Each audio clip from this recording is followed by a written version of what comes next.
Hello, folks. This is Mondo Ben Carroll from Mondo on the World, and I would like to talk to you tonight about the Joe Paterno situation. Now, first let me say that I am not advocating abuse of a child in any way. I am not advocating the fact that what Jerry Sandusky did.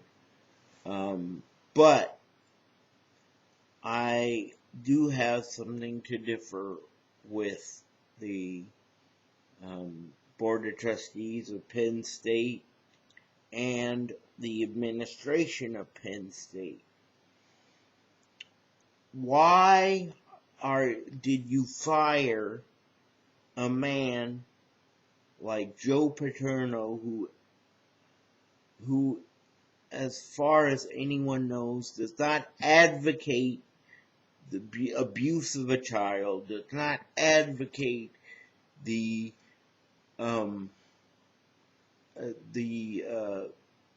actions of the Jerry Sandusky, does not agree with any of it. Why would you fire a man based on hearsay of what another person said? Now, the guy that reported to Joe Paterno, my question is, why didn't he call the police? And why didn't the administration of Penn State call the police? Why is it all of a sudden Joe Paterno's responsibility to call the police when he didn't have all the information to begin with? And the information that he did have, somebody could have said, oh, well, did you see it happen? No. Were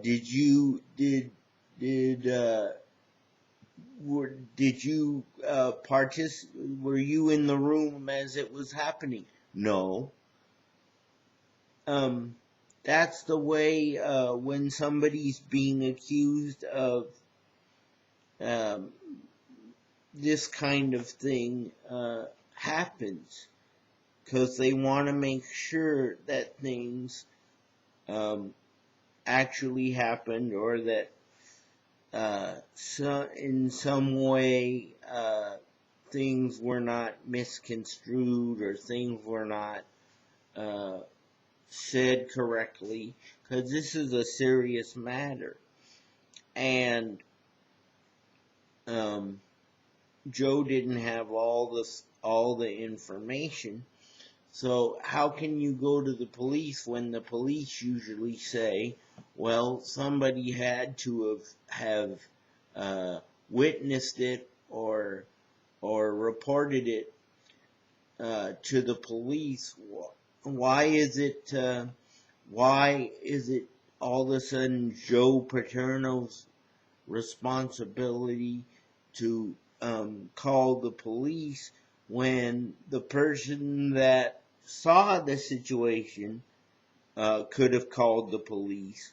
Or when he heard about it, Joe Paterno, told the administration, and the administration could have called the police.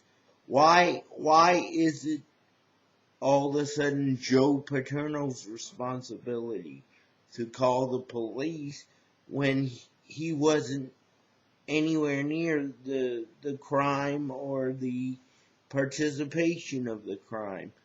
And why was Joe Paterno not criminally responsible for that crime? Because he didn't do anything. Why was Joe Paterno allowed to keep coaching the team? Because he apologize for not calling the police and not doing things better than what he should have done. But is it a fireable offense? I don't believe so. Because it wasn't like he was condoning the situation, and it wasn't like he was saying, "Oh, well, Jerry Sandusky is my friend, so uh, uh, I'm not going to report him to the cops because he's my friend." He didn't say that. He uh, apparently uh, said at the time that he didn't have all the information. So, um, how can you go to the cops and uh, accuse somebody of something when it's possible that it could be wrong because you're getting it from a third or second party who actually saw the thing. So, uh, and why is the person that actually saw the thing still there and Joe Paterno is fired? I think there's another fish to fry here. I think somebody wanted Joe Paterno out of there, and this was the best way to do it as far as they were concerned. I think it's a pretty bad cheap shot if you want to know the truth.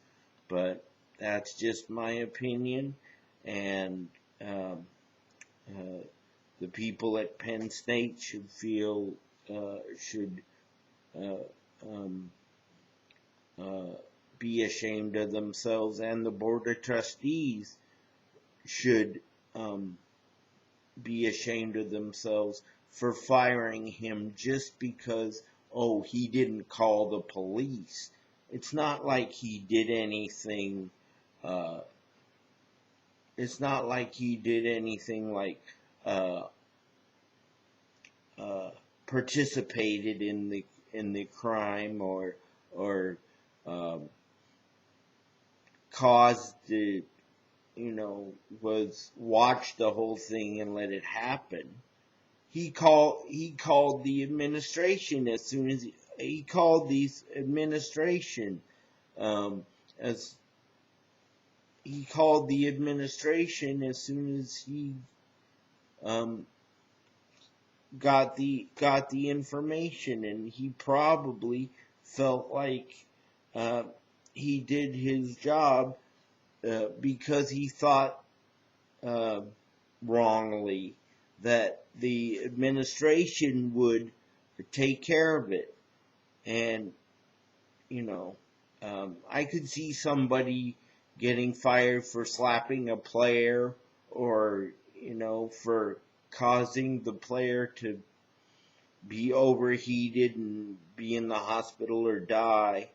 But for somebody to get fired just because they didn't call the police, because somebody else said that this coach was doing this to a kid, when Joe Paterno wasn't even involved in the being in the room or watching this happen, it doesn't make sense to me. So that's my opinion on it, and um, um, that's I'll leave the rest of it up to you. And I think that the sports media uh, caused most of this too, so they should feel ashamed of themselves as well. So I'll talk to you later. Thanks for listening. Bye. See you on the next installment of Mondo on the World.